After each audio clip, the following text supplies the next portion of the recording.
Jai Hind to all. My name is Dhanshri Prihar, Assistant Professor, Department of Computer Science and Engineering, Ajay Kumar Garg, Engineering College. And today my topic for lecture is Collection in Java, Part 2, from the subject Object Oriented Programming in Java for semester 4th BTech.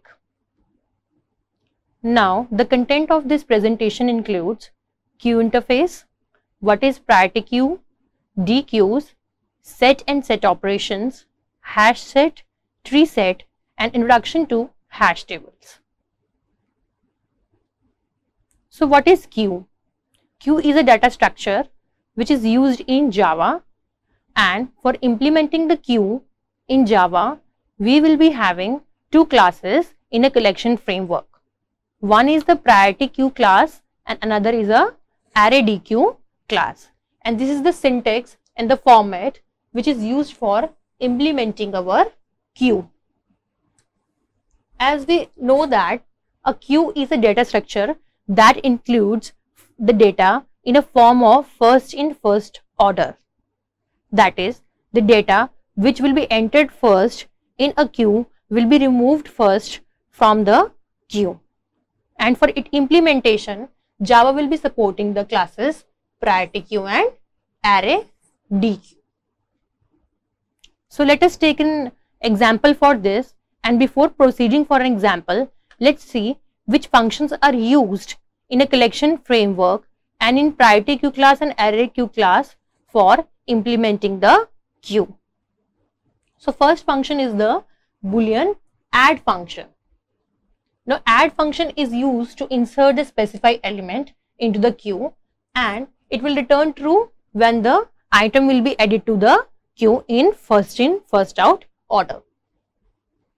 Next method is offer method. It is also used to insert the specified element into the queue, but there is a difference between the add and offer methods for inserting the elements into the queue, which will be see later on. Next is remove. Remove is a method which is used to remove the item from the head of the queue, that is from the front of the queue. Then we are having a poll method. Poll method is used to remove the content or item from the head of the queue, or it will return if the queue is empty. So remove and poll is also somewhat similar, but the remove will not return empty, it will return a exception when the data is not found in the list that we are trying to remove, whereas the poll will return a null entry in it. So that is the difference between remove and poll, which will be say later on. The next is the element method and the peek method. First of all, what is an element method? It is also used to retrieve data but does not remove the head of the queue. So it will only read the content which is in the first location in a queue, and it will return its value, but do not delete it from the queue. Whereas the peek is used to retrieve the data similar to that of element, and it will also not delete the data from the queue. So it will be reading the element from the first location of the queue, but it will be returning the null value or empty if the data is not there in the queue. Means if the queue is totally empty, then it will be returning a null value, not an exception, whereas the element will be returning a exception. Now let us consider an example how the queue will be implemented in Java under a collection framework. So here we are importing the utility package that will be containing our linked list class and then the queue class. Then we are creating a class that is named as queueExample, and then we are having a main method. Under the main method, we are constructing our queue, which will be named as a queue keyword, and this queue is used for creating a queue, and the data type which this queue is supporting is a string. So this queue will be of type string, and here we will be implementing this queue in a form of a linked list. Now how we can add an element to a queue? For adding an element to the queue, we will be using the add method as we have discussed earlier. So for adding the element, we will taking the name of the queue dot the name of the method that we want to implement on a queue. That is in case is the add, as we want to insert elements first in first order format. So the very first element which is entered into the queue is apple, and the second one is banana, and the third element at third location is your cherry. So how it will be working like this? This is the queue, and first we will be entering apple, then we will be having banana in the second insertion, and then we will be having the cherry in third insertion. So at the front of the queue we will be having a apple item, and second location banana, and then we proceeding by the cherry. So the add method will add the content. Now in order to print this queue, we will be inserting our system.out.print statement, and then the variable that will be containing our queue. So that will be set as a queue. Earlier here storing the value of all the elements in it, and the queue will be getting printed, which we can see in our output like this.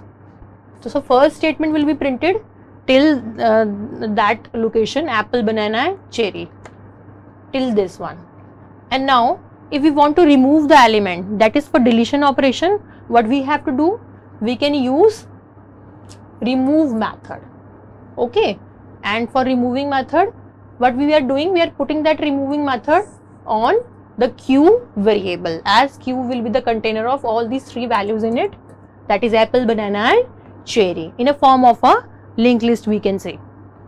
So after inserting this remove on this, it will be removing the first element. So what we are doing, we are creating another variable named as front, which will be storing the front value of the element which we are deleting from our queue. Means this element we are again storing in some other variable which will be named as a front. Okay, we can skip this step also, this is not a compulsory step. So in order to know which element is getting deleted from this queue, we will be saving it into another location, so that we will be able to access it further. So for removing it, then we put this remove method, and the element from the front will be removed. So that is in this case, if we are putting a remove method on this particular queue, so which element is going to be removed first? That will be the apple, as the queue will be implemented in, first out order. That is, the element to be entered first in the queue will be deleted first. That is the same scenario as in a data structure we know. Okay, so the apple will be removed after this particular statement, and then after updating the list, we will be left with only banana and cherry in the list, as we can see in the output. So apple, banana and cherry, then the remove method is put over this particular queue. The apple will be removed, and the updated list will be printed as banana and cherry. Okay, after this statement, and we are printing that updated list also till this point. Now next, how we can add another element to the queue? Now after deleting the apple, we will be left with only banana and cherry. Now we want to insert the another element. Again we are using the add method.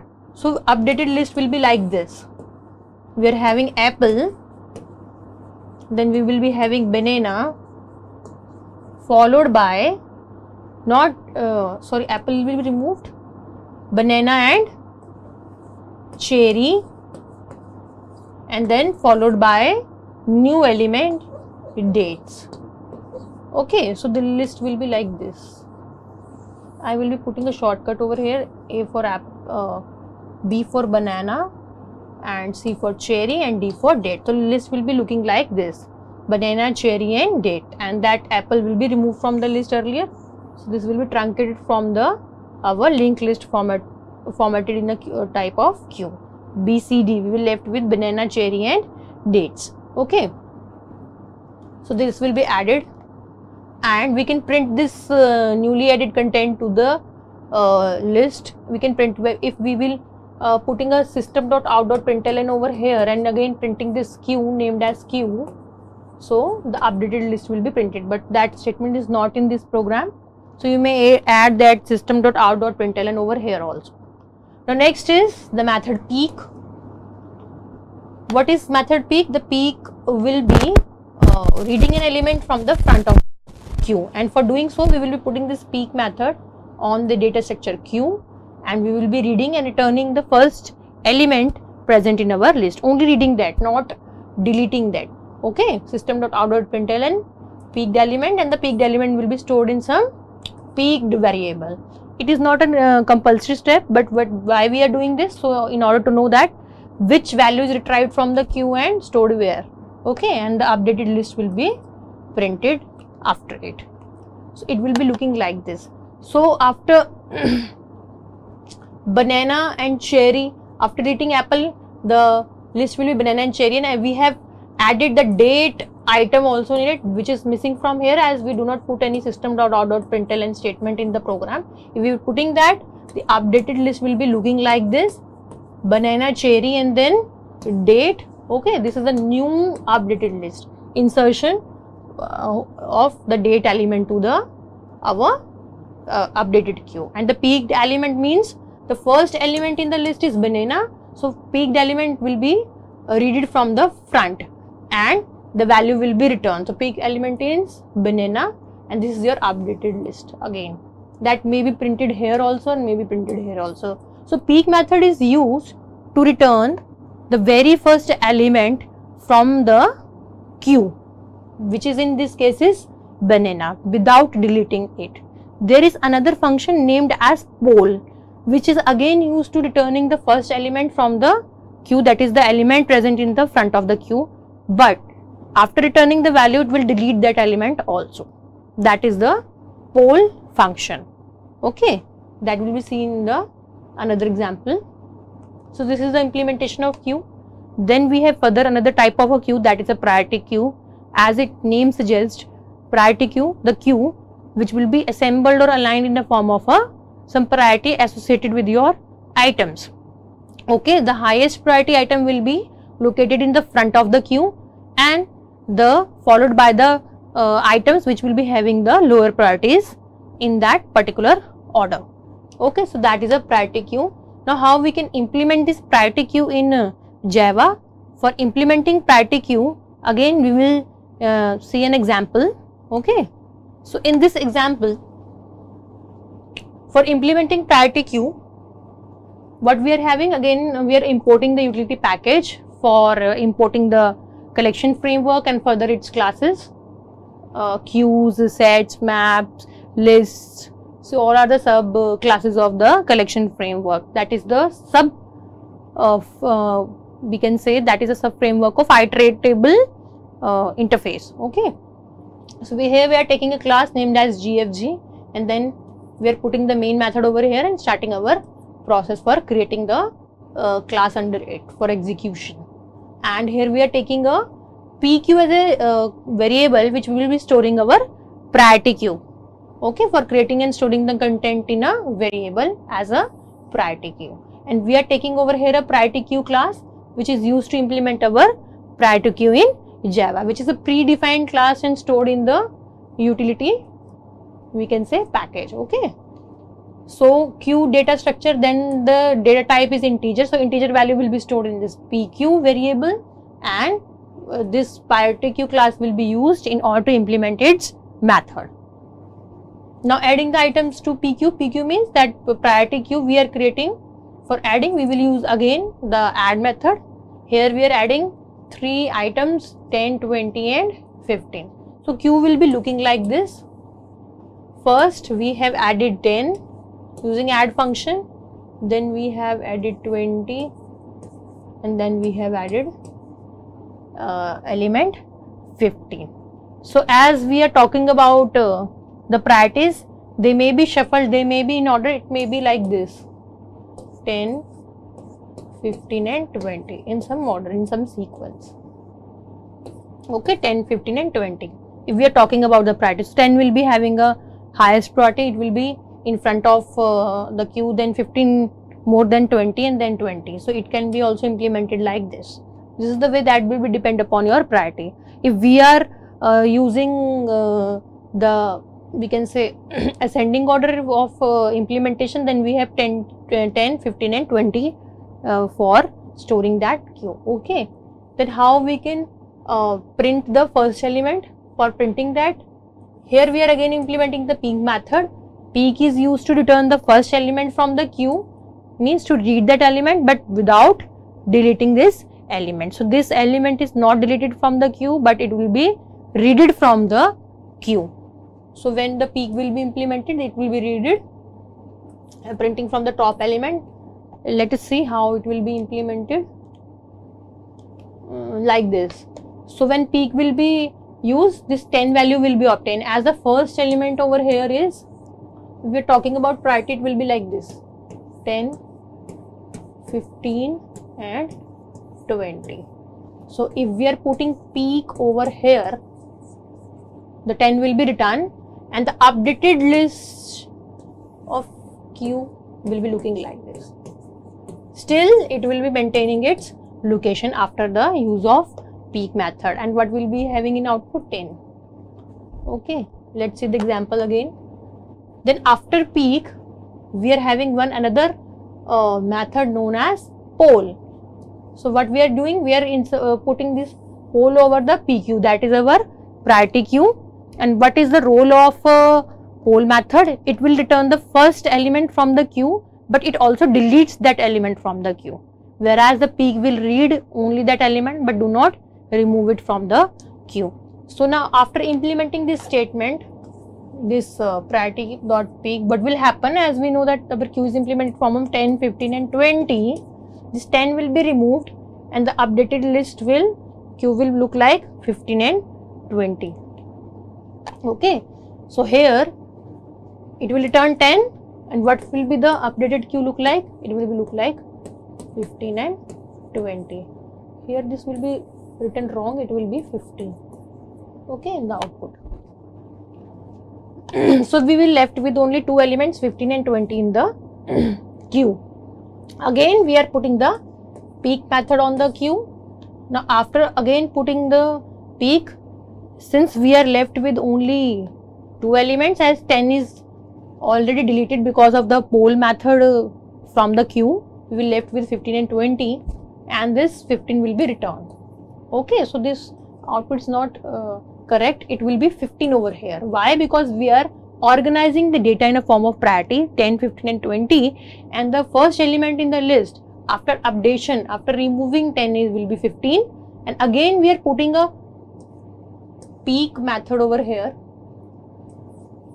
peek again returning the first element but not removing, and here we are using poll that truncated from the queue 15, 20 is left, again peek will return only the 15 and after peek we will left with again 15 and 20. So the peek and poll will be working like again a function which will be reading the element from the front of the queue, but one will be deleting it and another will not be deleting it from the queue. That is, the peek will be only seeing that element and reading that element, poll will be reading as well as deleting it from the queue. So these are the two methods, important methods of our priority queue, which is different from in Java from other programming languages, as they will be supporting only in insertion and deletion, but here Java will be supporting the peeking and polling of the content also from your data structure. Now next, what is the difference between remove and poll? As I told you earlier that we will discuss it. Remove will be used for removing the content from your queue. Okay? What will happen if a queue is empty? So how we can differentiate remove and poll? We can differentiate remove and poll when your queue is totally empty. So when the queue is empty, the remove method throw an exception that your queue is empty or there is no data in the queue.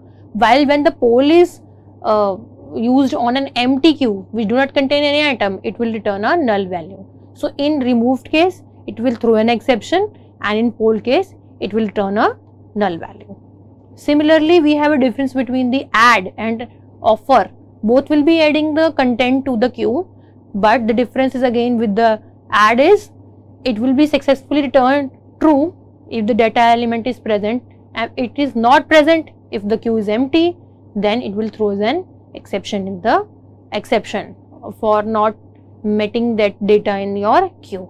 But offer will return a null value or false in case of, as these are binary, supporting a binary data structure methods. Okay, so that is the difference. That is some important points about these functions, which will be similar in their functioning, but hence having difference with the each other. And the next is DQ. After Q, priority queue and DQ. Now DQ is a queue which can be implemented from both the edges. One edge will be working as a front and another is rear. Again the rear can become a front for one case and the front will become a rear. So a double-ended queue we can say is a DQ, where we can do insertion and deletion from both sides of queue like this. So this will be acting as a front and rear. In a normal queue we will be looking it like this, and but in DQ it will be acting as a rear also in some another case, and it will be acting as a front also. So we can reverse them. So data can be entered from both the sides and can be deleted from both the sides. Okay, so that is a property of a DQ. Now how it can be implemented in Java? For implementing the DQ in Java, we will be using a array DQ class as shown over here with the new operator we can say. Okay, and the DQ class also. So D is the any object of that particular class that we are creating. Now let's see an example how we can implement the DQ in Java and what are the different functions which can be performed on DQ. So for implementing the DQ, we will have to import array DQ, then DQ class. Okay, and then we are creating our own class named as DQ demo, starting the main method public static void main, and then creating our DQ variable which will be storing our double-ended queue with the help of class array DQ. Okay, and then adding the elements. For adding the elements, now previously for adding the elements to the queue, either priority queue or a normal queue, we are using the add function. But in this case, we do not need that simple add function. The add function is also modified add function. So the name of that add function is add first. Either we are adding the content from first, means from the front, and another is add last, or we are adding the elements from the back side of the queue. As I tell you earlier that this is a DQ that is functional from both the sides, front as well as rear. So rear can become front in any time. For doing that addition, we will be using add last function. So in this example, we are taking apple and then we are taking a banana. Suppose this is a queue. So apple will be entering from the front, but the banana is adding from the last, from this edge. Here is banana. Okay, from both the sides the data is inserted into the queue. Similarly, we are adding orange and mango again from the first and last, and the queue will be looking like this. Here we got apple, here we got banana from that end, and here after apple in the first we are adding orange. Orange will be getting over here, and then we will be adding from last we are adding mango. So suppose we are inserting mango over here. Okay, so this is the way how we can insert the data from both the edges in a DQ. Similarly, we want to delete the content. We can delete the content from both the edges, and for doing so we can use the modified remove method named as remove first and remove last. Let us see in the output what we are getting. We are getting orange, apple, banana and mango. As I showed you earlier, first we will be inserting apple, then we are inserting banana from this edge, then orange from this edge, and then mango from this edge. That is from the right and from the left hand side. Now after insertion, if we want to remove this, we will be adding remove first and remove last, peek first and peek last for reading and returning the value, poll first and poll last to read and permanently removing that element from the queue. So how it's happened, let's take a look. till this we will be completed with this portion, that we will get our DQ, and then for reading the value from the first side we will be using peak first, that will be return the value of orange, and peak last will be reading the value from the last and returning the mango. Let's see what it will be returning in the output. Look, orange and mango. Peak first means front of the queue and peak last means reading the element from the end of the queue. Okay, peak will only return the first and the last element from the queue. Do not remove it, it only read it. Now next is removing the elements from the both list. So we can use here poll or remove first or remove last also. Okay, for doing this, polling will be reading and returning the value. Remove will totally removing it, not returning the readed value. So if we are using poll first, orange will be removed. If we are using poll last, mango will be read and removed, and we will left with only apple and banana in the queue. After using this poll first and poll last on our queue named as DQ, which is a DQ. Okay, let's see the loop, what will happen after this. So remove, orange will be removed from the first, mango will be removed from the last, and it will be returning the value of those removed element also, and we will left with the apple and banana in the list. This is the way how we can work with your DQs. Okay, remove from the last and first and the printing the value. So DQ is also an important data structure in your Java, and its implementation with poll first, poll last, peak first, peak last, remove first, remove last, and then read first and add first and add last. So these methods can be used for implementing a DQ in Java. Now next topic is sets. So what is a set? Set is somewhat similar to list. So what is the difference between a set and a list? List will accommodate the duplicate entries in it, whereas the set will not. So it will not support the similar items in the element. That means if I am creating some list having two similar elements like 1, 2, again 1, 4, 9, 2, what will happen? This will not be a set, it will be a list, because the set will be containing a unique elements in it, not the common. Like 1 will be appearing 2 times in this particular format, and 2 will be appearing also 2 times. So this will be considered as a list. So that is the difference between a set and a list. Now how this set will be implemented? Using a java.util package, and for doing so we will be having a sorted set and a navigator cell interfaces for implementing this.